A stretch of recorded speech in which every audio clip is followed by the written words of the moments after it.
You're listening to the Paul Higgins Show, the place for ambitious tech consultants scaling to live better. After 18 years as a global leader and having a successful tech consulting exit, I'm sharing what's working now to transform emerging tech consultants worldwide into trusted consultants that attract the best clients and deliver measurable results. When you're ready to level up your clarity, results, and freedom, begin with the free Strategic Profits Blueprint available at paulhigginsmentoring.com/blueprint.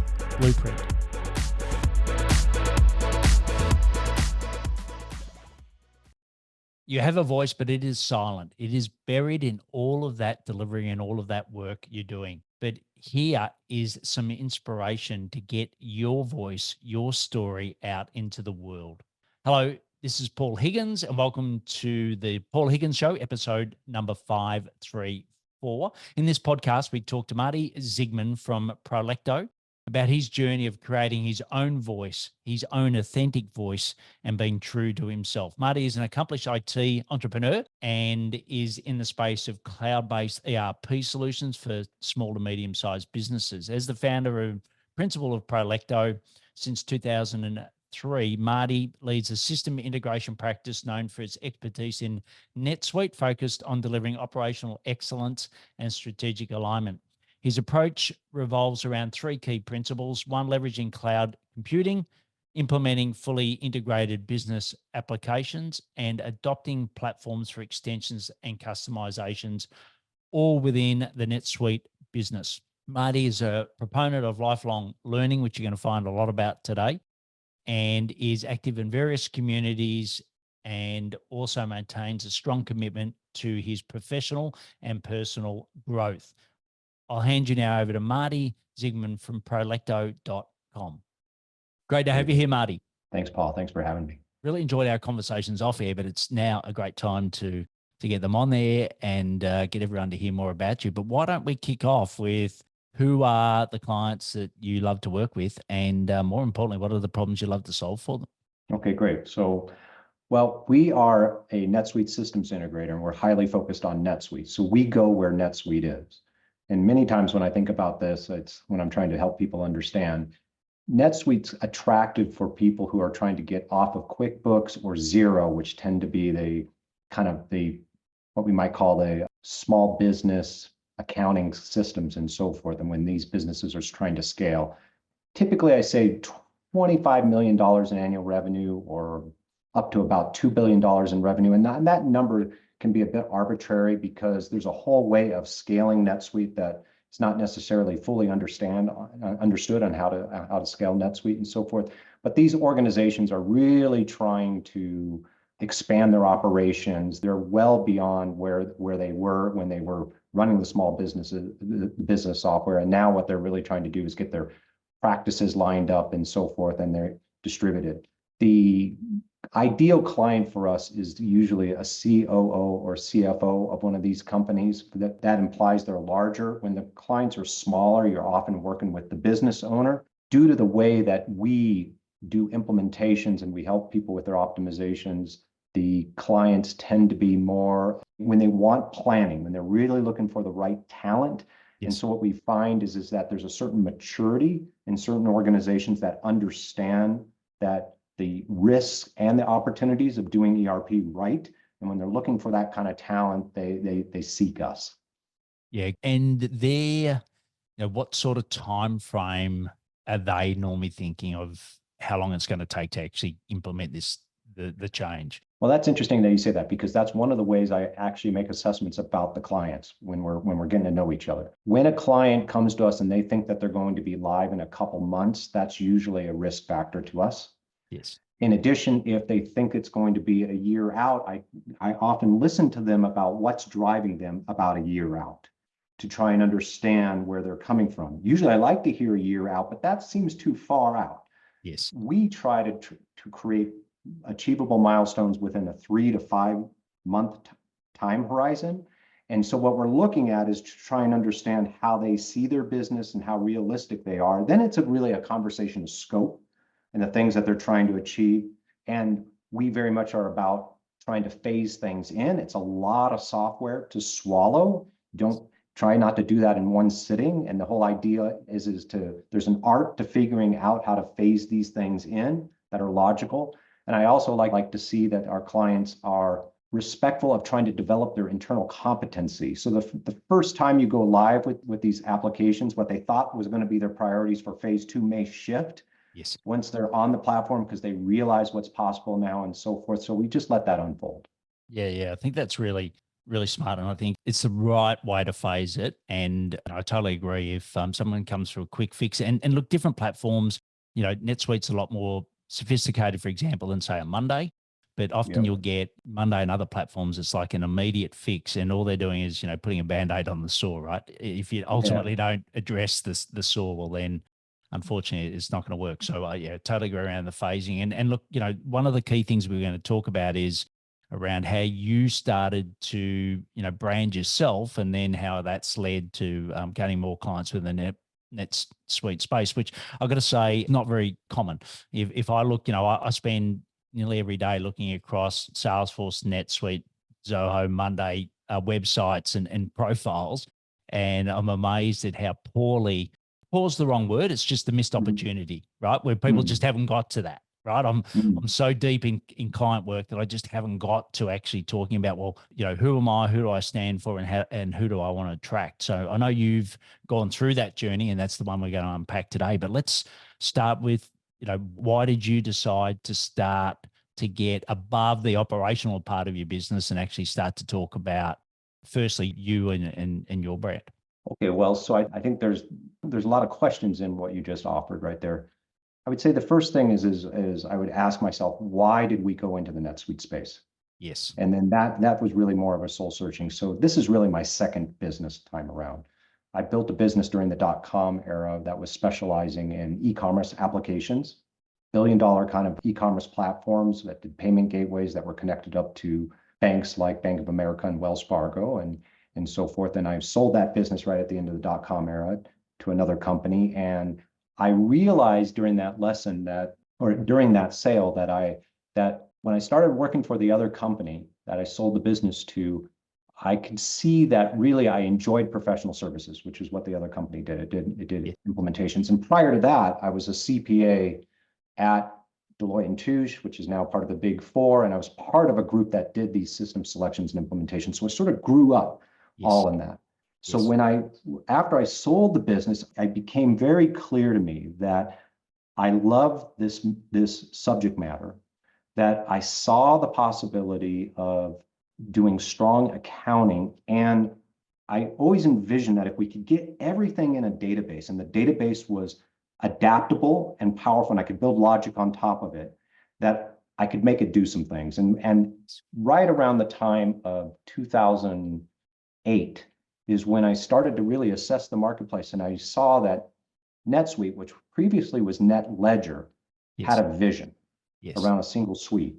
And when I saw what they were up to, especially because it was cloud-based accounting, and most people going cloud-based accounting, I would never put my accounting on the web. You got to be out of your mind. I might do sales and CRM, but I would never do the accounting on. But I saw what the vision, what the platform was, and I said, I think I could get good at. I think I could get very good at this. And so I made a bet. I said, I'm going to go into this space and really try and understand what the architecture of what this is and make it work. And at the time, just like anybody going into a new space, we needed to develop our skills, we needed to develop our accomplishments, and I needed to develop a reputation that I could be trusted in this domain. So of course, in the very beginning of all of this, you need to work to develop clients, and I was blessed to have some referrals from previous identity and so forth, and I was able to produce some accomplishments. And the other thing that we did is we said, listen, we're going to adopt NetSuite internally in our own organization. So let's eat our own dog food. That way we're experimenting with it. We're using it daily. We can understand what that experience would be. And then at that time, we start to get into the branding side of it. It was like, well, who knows who we are? And there, the thought process was that let me do what I think is important for anybody who's looking for services here is, I think what people are seeking is, can I trust these people? Do they have the competence? And do I believe that they would present the kind of leadership that we need in our organization to get onto these platforms. There, I thought, well, let me just be myself in the sense that I will begin to write articles on the blog. And there, I just started to write in my own voice. I started to write articles about all the things I was observing about the platform, because I knew that there was customers in the environment that were on the platform, but they may not know how to get the real value. So, I mean, because it's complex software, they may not know necessarily how to do a bunch of things. So I knew if I talked about maybe even esoteric things, that people get themselves into situations and showed what the concerns are, how we solve those concerns. And if I spoke just truthfully, as clear as I could about that, and tried not to do anything more, but just try to reveal that we have the narratives, we have the practices, we have the know-how, we're in the game, that would be valuable. Now, the truth of the matter is I organized that less around my business brand and more around me, because that was the next thing that I saw. Yes. Is that many times we have relationships with brands that are companies. Yes. That's great, but when I think about the kind of thing that I'd want to do, like if I wanted to find an attorney or a doctor, I don't think I care about the brand. I care about the individual when I'm going to do something risky. Yes. So I thought, let me be the face to what we're doing and let me speak that. I'm obligated to write this myself. I had to speak in my voice. I did that, and there was Marty Zigman, my face would be prominent, and then there would be the brand kind of behind the scenes, because I wanted people to know it's just not one guy trying to get these things going, that I had people working for us and so forth, but that I was the front person and that I'm competent. Yes. So then that way, when we're having a conversation and I'm suggesting how we would go about an implementation, I'll help lead you there, and I'm naturally going to bring a team who's going to help us do that. It probably took about 100 articles, and I was pretty committed to write those articles. And because I'm writing them all, I had to devote a lot of time, and I needed to really build a discipline to do that. But after writing up about 100 articles is about where it came to, all of a sudden we started to just get little inquiries, just little inquiries every so, people would say that's when the phone rang. In our world, that's when the emails would come in requesting care. And you could say that simple formula of trying not to do anything but be real, trying not to game the SEO. Because I was playing a long-term game and I was patient, I knew that this could work. And thus, I just kept staying after it. We're now, I don't know, we're close to maybe 750 articles now. Goes all the way back. And the other thing I even did in the marketing is I tried to reveal everything that people often hide. Yes. What's the date of the article? See it in the URL. All the things, like, I'm trying not to hide. I want to reveal, because what we wanted to demonstrate and what I wanted to demonstrate is that we could be trusted. Yes. That we could be trusted. And that formula has worked. It's worked because we've earned it, not because we bought it. And I'm sure there's others that could go out there and, accelerate that. That wasn't our culture. Every person that has come to our firm and that I've really nurtured them, groomed them. We think of ourselves as a practice, and as a practice, that means like a cabinet maker. There'd be the individual who was the craftsman who built the beautiful cabinetry and then brings on the apprentices. And that's been our model, is to grow as a practice and build up people's competence. And I need to hold them one at a time, be in the culture. We have extremely low turnover, and we've just been blessed. We've been blessed in this through this mechanism. And the good news is that if anything, for me, I learned that there's a place where you can be really truthful. You don't have to be clever. You could find your voice, do what you think really clients, in quest of doing the service to take care of clients, be real about that. And it has paid dividends. Now, of course, you probably have some questions around that, but the brand became more Marty Zigman, right? And so then things change over time, if that makes sense. Yeah, and we'll get to that transition in a moment. But no, the first question I've got is, how natural was writing a blog article or writing for you? You know, was it something that you Well, did before you okay, started this journey, or was it this harder to begin with? this gets a little bit into like the maybe the trouble of my nature and part of my own personal and professional development. First of all, I mean, I'm competent at a lot of different things. And so the thing is, of course, it makes sense for me to go and try and get help to do things. So I tried actually working with somebody to be my writer. And so I would come up with topics and this or that, and I would help them try and understand. And as they tried to write these articles, I realized, well, no. I was spending too much time just helping to correct the articles because I cared about the correctness. I cared, it Yes. was meant to be like, this is meant to be helpful, right? It wasn't meant to just sell, it was meant to be helpful.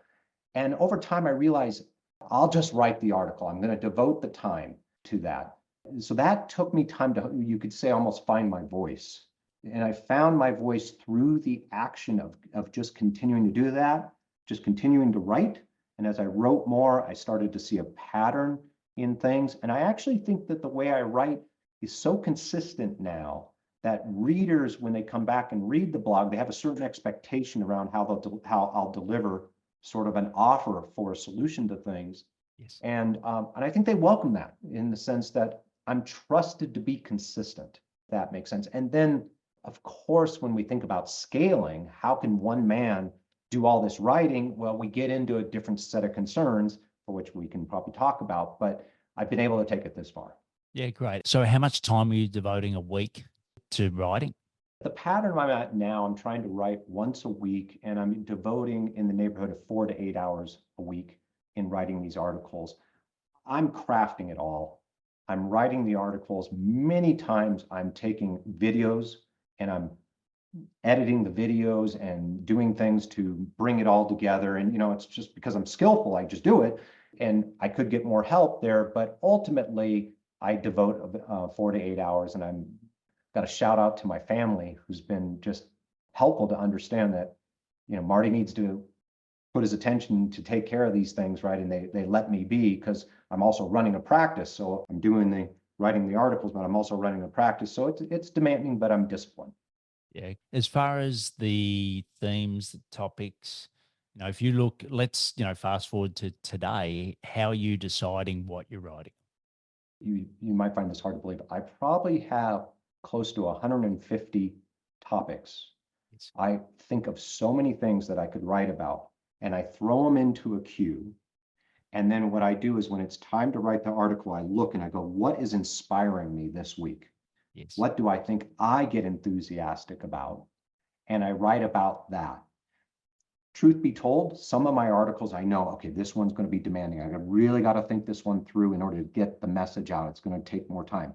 I actually have a few that I call kind of quickies that I know are like I can get them out because what I'm committed to doing is maintaining a pulse as I do it. I feel obligated to get them out weekly, probably because maybe the algorithms in the world that are cataloging on the search engines somehow see my pattern. And I feel like if I don't now feed it through regularity, maybe they'll hold me differently. So I don't really know. I've never been educated on this. I'm speculating. I have some articles that I call quickies in the sense that I might be traveling, I might have other commitments, but I do need to get it out. So I have a few in there and so forth, but ton of inspiration. And then the deeper inspiration is we're doing so many good things in our practice Yes. that I'm now interviewing all of our team members with all the various things we're doing. And it's just a deluge of solutions that we're doing. And in essence, I'm effectively reporting on all the good things that we're doing for our clients. Yeah, brilliant. And you mentioned video in that, like as far as, if you look at blogs, what they were back in 2008 versus, now with YouTube and video, it's changed a lot, and people's modes of gaining content are a lot more diverse. How have you sort of looked at change, doing YouTube videos versus say doing written content? What's been your perspective on that? Well, my consistent narrative has been we need the written word. Yes. We need supporting images around the written word. And everything is leading to me to believe that video is very important in the world that we're going in. I enjoy long form podcasting. Not sure that that's that relevant here, but I believe video is very important. So in some respects, our videos are how-to videos. Yes. I want them to be solution oriented, and thus, well, we do so many innovations and various sorts of things. So I can actually demonstrate things that, which is sort of like, I never thought NetSuite could do that kind of thing. And so you Yes. need some video to show that. I would say, hey, if anything, I probably could get the production value higher if I would devote more, like if I would build out an entire team, probably makes sense for me to do that, to get that crafted. If anything, I've just tried to create a consistency in the way that I open, the way I close them, the various ways that I take them through. And again, I think if anything, people who are reading my articles just sort of notice, again, the authenticity, that Yes. they're not over the top, that these are real practitioners. And that is what I'm hoping to have people hear, is that there's a certain realness to everything that we're doing.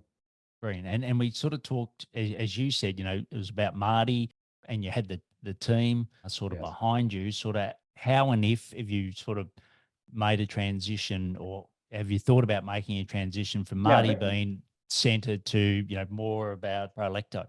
yeah, so very much as we develop more and more accomplishments and more capacity that we needed to build through our people as we grew the practice, at at a point in our transition, we needed to develop a management team. And as I was thinking about, okay, where does this firm need to go? Ultimately, what I'm doing is I'm helping the most ambitious in our practice learn to develop their voice, their craft, their skills. I'm teaching them how to do that. A number of them are also starting to write their own article. I'm working on helping them develop their identity. The key is to be first, develop competency. Second, develop your ability to have people be willing to follow you. That includes your clients and staff. Deepen your expertise in a certain subject matter and offer it up to the world. Give it away. Don't be afraid to hide anything. Give it away. And so I'm helping them learn how to do that. And thus, that is part of when we start to get into conversations like succession planning. That's where it's going. I'm teaching them, what's the adage about teach a man how to fish, right? And they'll feed themselves. It's that. And Yes. so we're in a lot of narratives around that. And fortunately, I'm able to demonstrate it worked, and they accept my leadership, and I'm in gratitude. This might be a hard question to answer, but I'm going to ask it. If Marty's starting today in 2024, we're recording this, not 2008. Do you think would you apply the same strategy today as what you did in 2008? I think so. I don't think I would do much different, except that there's certainly maybe more platforms that people are on, that content needs to be crafted. I Yes. like content marketing because in essence, it's my voice and so forth. I do wonder what the AI is going to do to all of these things. I've got some ideas around it. I'm starting to play with it. It's a bit of a companion for me now, a bit to just help me in the editor. I still make sure I'm writing and so forth. But it seems like, look, this is kind of old fashioned to try and not be clever, to try and think long, to build success one client at a time, to take care of our staff one person at a time, to just know that we're doing this long term and where we want to be, and we're going to be in this game and be known for that. I can't help but feel that, no, that's been a very good strategy. It was a good bet to go to NetSuite. They may not have succeeded, and then we might have had to chose a different platform. I'm sure I could have adapted, but it was a good bet. So it all worked out. Yeah, I think that's certainly. I think it's clearer now than what it used to be. But unfortunately, we picked my business partner and I picked the wrong horse in the right race or a racetrack. Yeah, I think it's. I think NetSuite has been one of the great horses to pick, and you've done really well on that. But I think if you're just starting out, if you're listening to Marty and thinking, I think this is a good strategy for me to implement. I think also really making sure that you are picking the right platform, because unfortunately, some of the platforms change once they go from private to public, which I'm sure you've heard. And Yes, also, when they go from different owners, the form changes as well. yes, And not all of that's in your control, but you've definitely got to factor that in as to which platforms you. Indeed, of course. And first, sincerely, I was passionate about their vision. I saw their implementation. They had time to stabilize. They were almost 10 years into it by the time we devoted our attention to it. So they worked on a lot of things in stabilizing. In addition, of course, we're always looking out about 5 years, and we're trying to make assessments around what are strategic risks to our business models. We clearly know we're hitched up to NetSuite and so forth. Yes. The largest, call it the largest opportunity has been the Oracle organization to get behind it. And Oracle's being Oracle, as Yes. they are around it. But the Yes. good news is that they've got a jewel. I think they understand they have a jewel. They're taking care of it. They're continuing to make investments in it and so forth. And the rest is sort of the marketplace for ERP. Again, I think the whole idea of picking the right platform does make sense. And that's where we business owners, we need to make good assessments around our speculations around where we're going to invest. And I think this was a whole intersection around previous accomplishments of strength that I could say, look, my previous work and the things I've done and what I'm known for, if I could get good known for that in this platform with all the previous things I've done, my suspicion is we could really make this work. Yeah, and you talked about AI as a companion, and I think for most of us at the moment, that's the case. I like the saying that AI won't replace doctors, but doctors using AI will replace doctors, right? Absolutely. So I think, it's Yeah. all a companion. But what about AI and the platform itself? So when you're writing content at the moment, I know some people, it's a bit when we went through digital transformation back in the 2000s, sort of, it became everything, and then it became back into, well, it's just a part of everyday business, right? It wasn't a Totally. standalone topic. But at the Totally. moment, it's like some people have said AI, and they've doubled down on that as a standalone topic versus having it Yes. integrated. For you and your writing and your topics, how do you handle the AI component at the moment? Well, you asked kind of two things. One would be, how is it working in the platform? And then I think I heard you say something about outside the platform. I suppose it's more from your writing at the moment. Yes. How do you handle it? How much is AI Ah, part of your writing, i.e., okay. the Yes. subject, versus it's just going to be part of everything that NetSuite does? Yeah. Okay. Well, as far as my writing, and which is really more around my own content development, I write the way I've always written. One of the things that's been a little more joyful has been that when I write, I'm little worried about grammar and spelling. Okay, I Yes. almost can write in a notepad, just not worried about it, but I'm just getting my thoughts out. And because I know my voice now, I pretty much understand each paragraph kind of area because I'm on a journey when I do that. The good news has been now is my practice is effectively, I take paragraph by paragraph, and I've already set up ChatGPT to basically say, point it to my blog. I basically say, this is my voice. Yes. When you respond to me, listen to my voice to understand me. So then Yes. I might say something in a paragraph, go, rewrite this for clarity.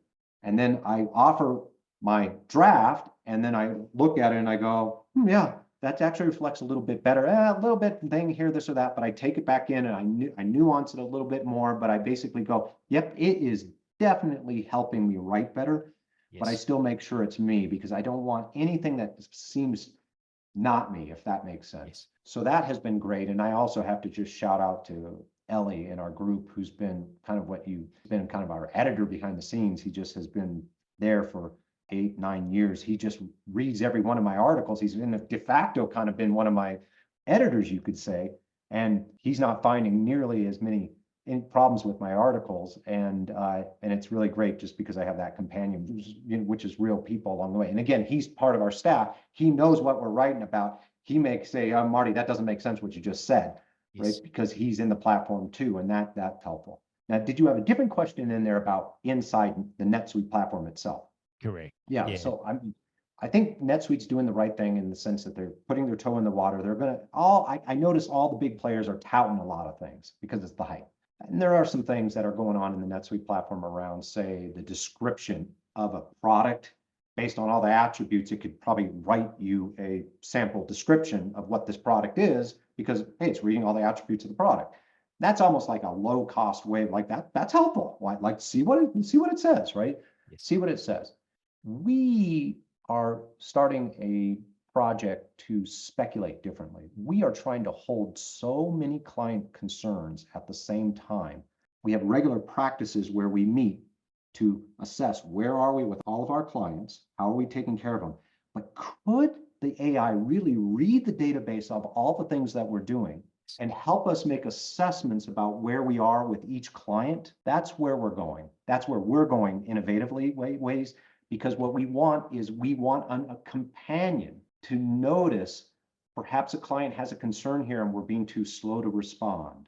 Yes. Or this client has been quiet. We do not necessarily need to put some attention over here.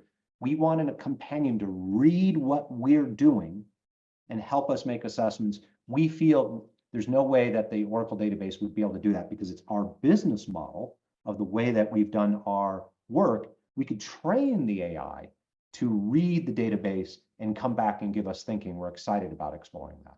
Right. And when, as you're going through that journey, are you publicly talking about that journey that you're going through? Well, now this is the first time it's public here when I spoke on that. I don't speak about anything that we're doing speculative until we've accomplished something. Yes. So anything that I write on the article, I need to demonstrate, I need to show the concern and where we are and what we've done. So this is something that we're still speculating on, but we're building our internal capacities, our internal skills to be able to do that, because it's another discipline to understand how to work with those AIs and all the things that we're trying to do. This is a wonderful conversation. Just reminding you that we're talking to Marty Zigman from Prolecto.com, and all the links and everything will be in the show notes. But what we're going to do, Marty, is just quickly go to our sponsors, and then what we'll do is return back and get some rapid fire questions from you. Running a tech consulting business can feel like a solo journey, but what if you didn't have to navigate it alone? Introducing the Tech Collective, your go-to resource for tackling those burning questions and unlocking your potential. Join a dynamic collective of experienced tech consultants ready to share insights, strategies, and support to help you today. Grappling with sales, client, or team challenges, the Tech Collective has your back. Join us today at paulhigginsmentoring.com/TC. It will help you work smarter, not harder, to achieve your business goals. Just visit paulhigginsmentoring.com/TC. When I say rapid fire questions, I'm going to ask you the questions, you give the answers. So are you ready for that? Yes. Okay. Yeah, great. So the first one is, what are some of the daily habits other than what you've talked about, which is, writing? What are some of the daily habits that help you scale Prolecto? Well, I would say we care a lot about not dropping the ball. So we need to be very orderly. And then we just consistently are looking at what we're doing and meeting all the time. So we're very much a practice. We feel there's no escaping that. That's what we have to do. We have to stay orderly and not drop the ball. Great. And I suppose the next question was, how do you learn more about scaling Prolecto? So reading is obviously one of them. Anything else that you, resources that you turn to help you? Well, we believe that we're actually doing a craft. So since we're doing a craft, we turn this into a practice. So we keep reflecting on what we're doing, and scaling means how can we do more with less energy? So part of a practice is to continually refine it. That's why we call ourselves a practice. So we mean it by continuing to polish what we're doing. Right. And if I could grant you one wish for Prolecto, what would that be? Well, I would say it's really continue with the good fortune and then allow me to be able to give this to the leadership in my organization so it becomes theirs. Brilliant. And the last one is, what do you know now? So even if we go back to 2008, what do you know now that you wish you had have known earlier? Yeah, this would be very much, I did not design the management practices as early as I could have. It would be when we got to 10 people. That was the magic number for me. And when I look back, I could have designed better management practices then versus the number of people that we got to sooner versus Brilliant. later. Brilliant. Well, as I said, we've been listening to Marty Zigman, Prolecto.com. And in the outro, I'll talk about where you can get access to all the great blogs that he does, and also all of the other content that he posts on LinkedIn from time to time as well. But Marty, I really appreciate you coming on, and I really like the theme of the craft, right? This is a craft that you're doing. You chose a vocation in a way, which is Right. NetSuite. I think you picked the right vocation, and I really like the way that you're building this. And thanks for coming and sharing the way that you do it today here on the podcast. Thank you, Paul. This was a nice experience. Appreciate being with you. Great. Thanks, Marty. Bye. What a wonderful interview with Marty. I really love how he spoke about the craft of the business, but also the craft of him creating his own voice, his brand, and just how regular he is in getting that out. And he does it for the right reasons rather than for the shortcomings or the shortcuts of some of the SEO and tactics that are out there. And also, I love how he's looking at AI for around his practice management as well, which I haven't heard too many people talk about. I think that's a brilliant way of looking at it.